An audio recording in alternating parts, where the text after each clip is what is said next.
নতুন বছরে 2025 সালে তাই যে কোনো দিন শনিবার, মঙ্গলবার ও বৃহস্পতিবার দিন আপনি চুপি চুপি একটি জিনিস এই স্থানে রেখে দিন।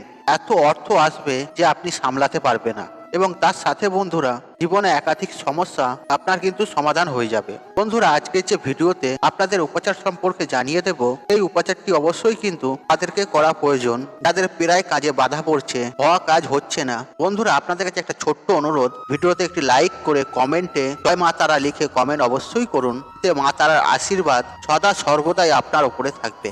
বন্ধুরা, লবঙ্গে যে সমস্ত উপচারগুলি রয়েছে সেগুলি কিন্তু অতি অবশ্যই ভেবে চিন্তে আমাদের করা প্রয়োজন। আর এই লবঙ্গের উপচার আমরা কিন্তু খুব সহজেই এর থেকে ফল পেতে পারি, মানে এর ফলাফল কিন্তু খুব তাড়াতাড়ি আমরা পেয়ে যাই। তাছাড়া বন্ধুরা, আপনি হয়তো জেনেই থাকবেন ভগবান শ্রী হরি বিষ্ণু, মাতা দুর্গা ও পবন পুত্র শ্রী হনুমানজি, ভগবান শিব, এনাদের পুজোতেও কিন্তু এই লবঙ্গের উপচার কিন্তু করা হয়।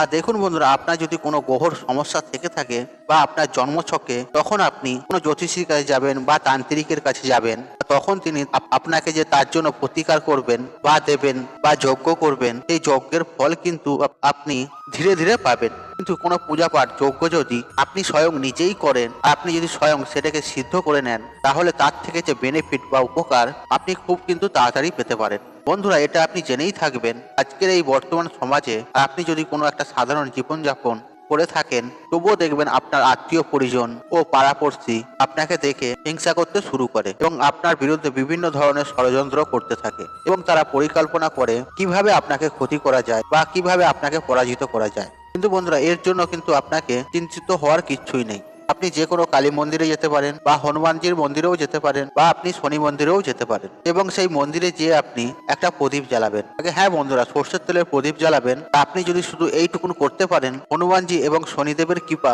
আপনি প্রাপ্তি তো করবেনই করবেন, তাতে মা কালীও আপনার উপর সহায় হবে, এবং যে সমস্ত শত্রু আপনার পিছনে লেগেছিল বা পেছনে লাগছে, তারা কিন্তু আপনার কোনো ক্ষতি করতে পারবে না। দেখুন বন্ধুরা, এরকম কিন্তু অনেকেই মানুষের ক্ষেত্রে দেখা যায় তাদের একাধিক গুপ্ত শত্রু রয়েছে, ভগবানের আশীর্বাদই বলতে পারে তাদের সে শত্রু কিন্তু কিচ্ছু করতে পারে না। এমনটি কিন্তু তাদের ভাগ্য নিয়ে পৃথিবীতে তারাই আসে। আবার এরকমও বেশ কিছু মানুষ রয়েছে যাদের একাধিক শত্রু রয়েছে, তারা কিন্তু সেই শত্রুর দ্বারা আক্রান্তও হয়। সেই মানুষটিকে ক্ষতি করার চেষ্টা করা হচ্ছে, সেই মানুষটি কিন্তু শত্রুর সাথে মোকাবেলা করে উঠতে পারে না।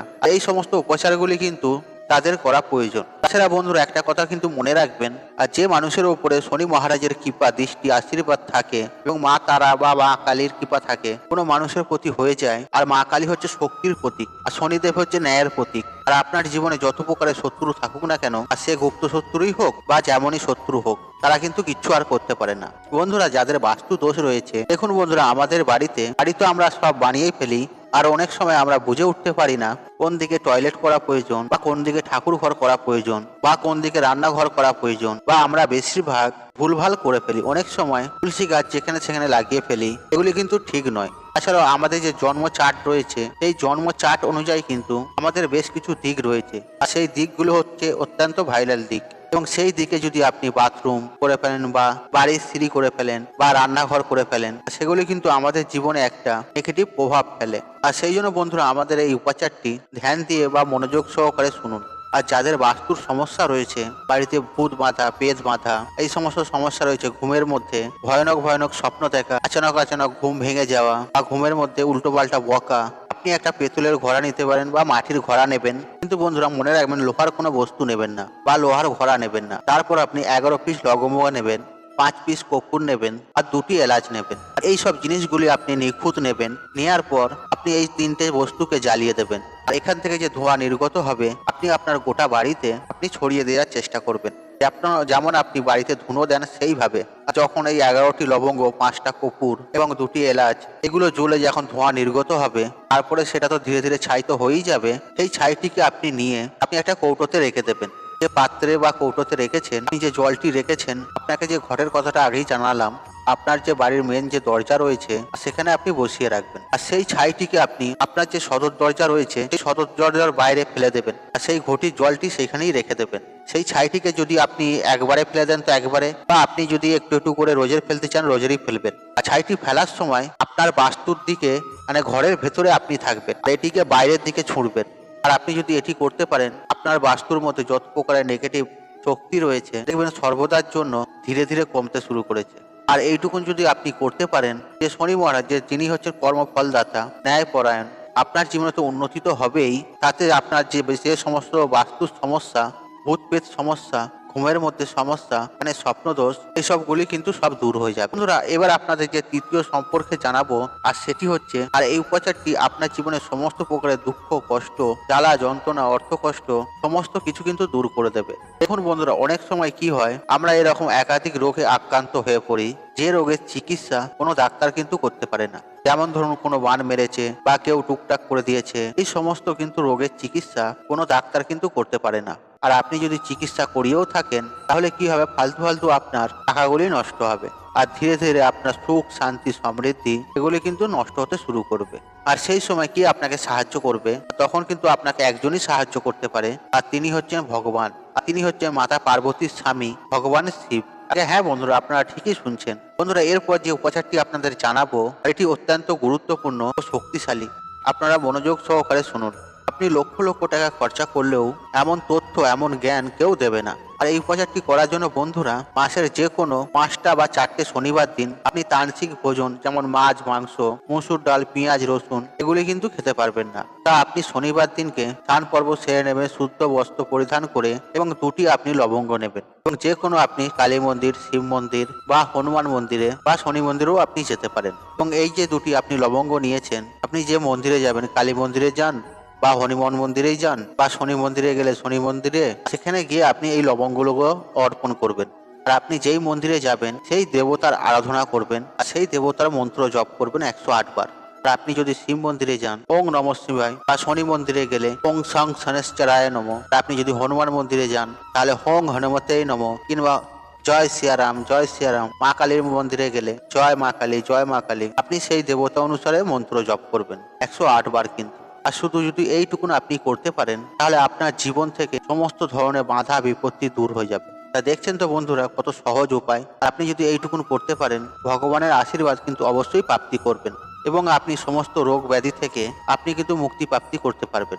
এবং যে সমস্ত সমস্যার কথা আপনাদের জানালাম, সেগুলি কিন্তু সমাধান কিন্তু আপনি অবশ্যই পাবেন। দেখুন বন্ধুরা, অনেকেই তো ব্যবসা করেন, কিন্তু আমাদের ব্যবসা ভালো চলে না। তখন হয়তো ভগবানের সাহায্যের প্রয়োজন পড়ে, বা কোনো পার্টনারের প্রয়োজন পড়ে, ইনভেস্টের প্রয়োজন আছে ব্যবসা করতে গেলে। তা আপনি যদি শ্রী গণেশের আশীর্বাদ লাভ করতে পারেন, তাহলে কিন্তু আপনার ব্যবসা অবশ্যই কিন্তু ভালো চলবে। মাসের যে কোনো বুধবার দিন আপনার বাড়িতে যে ক্যালেন্ডার রয়েছে বা ছবি রয়েছে, আপনি সেখানেও এই উপচারটি করতে পারেন। আর আপনি গণেশের মূর্তি বা ক্যালেন্ডারের সামনে বা ছবির সামনে গরুর দুধের যে ঘি হয়, সেই ঘি দ্বারা একটি প্রদীপ আপনাকে প্রচলিত করবেন। আর এটি কিন্তু আপনি যে কোনো বুধবার দিন করতে পারেন। আপনি একটা লাল কাপড় নেবেন, এবং তার সাথে 21টি আপনি লবঙ্গ নেবেন, আর 11টি আপনি কর্পূর নেবেন, এবং সেগুলিকে সেই কাপড়ের মধ্যে বেঁধে গণেশজির পায়ে, ডান পায়ে সেগুলিকে ছুঁয়ে দেবেন। তারপরে সেই পুঁটুলিটিকে নিয়ে এসে কোনো মাটির পাত্রে বা পিতলের পাত্রে ভরে সেটিকে আপনি জ্বালিয়ে দেবেন। আর সেখান থেকে যে ধোঁয়া বের হবে, আর সেই ধোঁয়াটি কিন্তু আপনি গোটা দোকানে ছড়িয়ে দেবেন। এতে যদি আপনার দোকানে কোনো নজর দোষ লেগে থাকে, বা কোনো খারাপ কেউ কিছু করে থাকে, কোনো মানুষ যদি কুদৃষ্টি দিয়ে থাকে, বা কোনো বাঁধা থেকে থাকে, বা কোনো বন্ধন থেকে থাকে, সেগুলো কিন্তু সব সমাপ্ত হয়ে যাবে। আর আপনি শুধু যদি এইটুকুন করতে পারেন, এবং এটি একবার করলেই হবে। আর আপনার যদি কাজ হয়ে যায় তো ঠিক আছে, আর দেখছেন আপনার যদি কাজ হচ্ছে না, তাহলে আপনি পরের বুধবারও করতে পারেন। তাহলে আপনি 4টে-5টা বুধবার করতে পারেন। আর আপনি যদি 5টা বুধবার করেন, তো তাহলে এটা তো অত্যন্ত ভালো। দেখবেন ভগবান শ্রী গণেশের আশীর্বাদে আপনার যে ব্যবসা বন্ধ হয়ে যাচ্ছিল বা বন্ধ হয়ে গেছে, আপনার দোকানে কুদৃষ্টি রয়েছে, কুনজর রয়েছে, সেগুলি কিন্তু দেখবেন সব দূর হয়ে যাচ্ছে ধীরে ধীরে। বন্ধুরা, এরপরে যে উপাচারটি আপনাদের জানাবো, আর এটি হচ্ছে অর্থ প্রাপ্তির উপাচার। আর এই উপাচারটি যারা করে, তাদের উপর মা লক্ষ্মীর আশীর্বাদ সদা সর্বদাই থাকে, এবং তার জীবনে অর্থ সংক্রান্ত কোনো সমস্যা সবকিছু কিন্তু দূর হয়ে যায়। আপনি 5টা শুক্রবার দিন আপনার বাড়িতে যে মাতা লক্ষ্মীর ক্যালেন্ডার রয়েছে বা মূর্তি বা ছবি রয়েছে, সেখানে আপনি একটি গোলাপ ফুল নেবেন, এবং 5টি লবঙ্গ এই গোলাপ ফুলের মধ্যে রেখে দেবেন, বা কুঁড়ির মধ্যে লাগিয়ে দেবেন। আর সেটিকে আপনি মাতা লক্ষ্মীর চরণে ছুঁয়ে যে কোনো শনিবার দিনকে যে কোনো পুকুরে বা নদীতে বিসর্জন দিয়ে দেবেন বা ভাসিয়ে দেবেন। কিন্তু একটা কথা মনে রাখবেন, শুধু গোলাপটাকেই আপনি ভাসাবেন, যে গোলাপের মধ্যে যে আপনি লবঙ্গগুলো রেখেছেন, আর সেগুলি আপনি নিয়ে নেবেন। এইভাবে যে আপনি 5টা শুক্রবার করবেন, 5×5 = 25টা লবঙ্গ কিন্তু আপনার কাছে একত্র হয়ে যাবে। এবং এই যে 25টি লবঙ্গ, সেটি আপনি আপনার আলমারিতে বা যেখানে আপনি অর্থ রাখেন, বা যেখানে আপনি দরকারি কাগজপত্র রাখেন, বা যদি আপনার কোনো দোকান থেকে থাকে, আর সেখানে আপনি এটিকে নিয়ে রেখে দেবেন। দেখবেন আপনার জীবনে যত রকমের অর্থ সমস্যা ছিল তার সমস্ত কিছু কিন্তু সমাপ্ত হয়ে যাবে এবং মা লক্ষ্মীর আশীর্বাদে আপনি আপনার জীবনে একাধিক উন্নতি কিন্তু করতে পারবেন। বন্ধুরা, আশা করছি আজকের এই তথ্যগুলি আপনাদের অনেক কাজে আসবে। আর এই জ্ঞান কিন্তু আপনারা নিজেদের মধ্যেই সীমিত রাখবেন না, এগুলিকে শেয়ার করে আপনজন বন্ধু বান্ধবকেও দেখার সুযোগ করে দেবেন বা জানার সুযোগ করে দেবেন। বন্ধুরা, আশা করছি এই ভিডিওটি আপনাদের ভালো লেগেছে। তাহলে ভিডিওতে একটি লাইক করুন, একটু কমেন্ট করুন, একটি শেয়ার করুন, বন্ধু বান্ধব আত্মীয়জনদের সাথে শেয়ার অবশ্যই করুন। মনে রাখবেন, আপনার একটি শেয়ার অনেক মানুষকে উপকৃত করে তুলতে পারে। আর আপনি যদি আমার চ্যানেল নতুন হয়ে থাকেন তাহলে চ্যানেলটি অবশ্যই সাবস্ক্রাইব করুন এবং পাশে থাকা নোটিফিকেশন অন রাখুন, কারণ এইরূপ নিত্য নতুন ভিডিও সবার আগে দেখার জন্য। ঈশ্বর আপনার মঙ্গল করুক, আপনি সুস্থ থাকুন, নিরোগ থাকুন, আপনার দিন মঙ্গলময় হোক। হরে কৃষ্ণ কৃষ্ণ কৃষ্ণ হরে হরে।